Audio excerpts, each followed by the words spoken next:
Assalamualaikum warahmatullahi wabarakatuh. Perkenalkan, saya Matmana Abrahma Parenta. Saya di sini akan menjelaskan bentuk-bentuk kepemilikan bisnis. Yang pertama, perusahaan perseorangan. Perusahaan perseorangan adalah badan usaha yang dimiliki dan dikelola oleh satu orang saja. Semua keputusan, modal, dan tanggung jawab ada di tangan pemilik.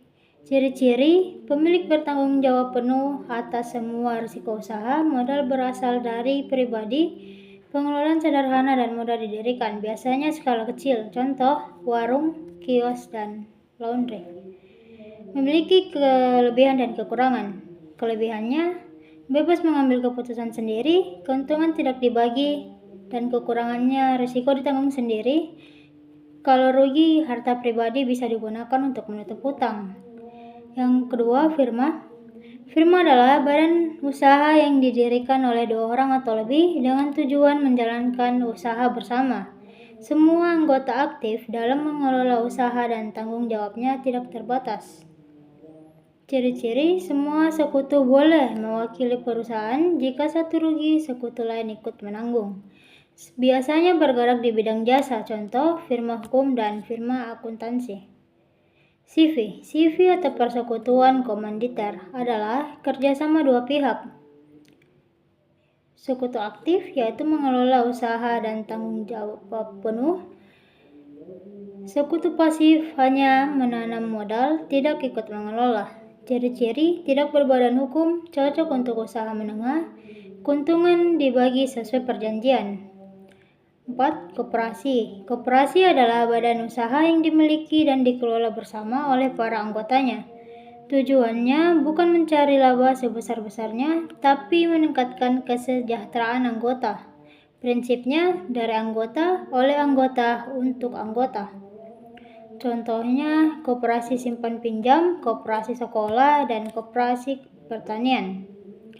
Kelima, yayasan. Yayasan adalah badan hukum yang bergerak di bidang sosial, pendidikan, dan keagamaan tanpa tujuan mencari keuntungan. Ciri-ciri, didirikan dengan akta notaris, dapat menerima sumbangan, hasil usaha digunakan untuk tujuan sosial, contoh yayasan pendidikan, panti asuhan, dan yayasan masjid. 6. Perseroan terbatas atau PT. PT adalah badan hukum yang modalnya terdiri dari saham.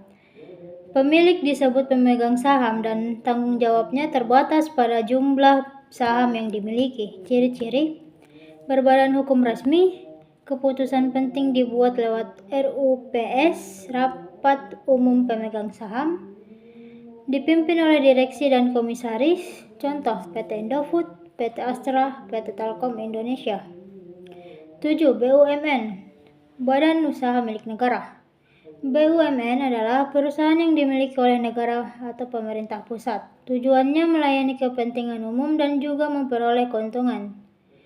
Contoh, PLN, Pertamina, Bank Mandiri, PT KAI. BUMD, badan usaha milik daerah. BUMD dimiliki oleh pemerintah daerah.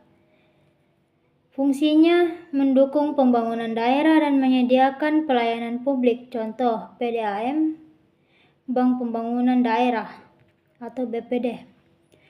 BUMDes, badan usaha milik desa. BUMDes adalah badan usaha yang dimiliki oleh desa dan dikelola oleh pemerintah desa bersama masyarakat. Tujuannya meningkatkan ekonomi dan kesejahteraan warga desa. Contoh, BUMDes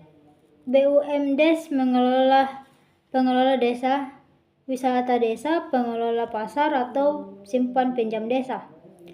Yang terakhir, UMKM, usaha mikro, kecil, dan menengah. Pengertian UMKM adalah usaha yang dijalankan oleh individu atau kelompok dengan modal omset terbatas tapi menjadi tulang punggung ekonomi Indonesia. Ciri-ciri, skala kecil ke menengah, modal di bawah batas tertentu menurut Undang-Undang UMKM. Contoh, toko kelontong, usaha makanan perumahan, percetakan kecil.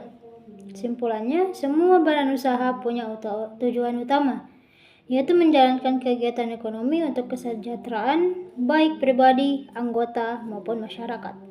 Sekian penjelasan dari saya tentang bentuk-bentuk kepemilikan bisnis. Wassalamualaikum warahmatullahi wabarakatuh.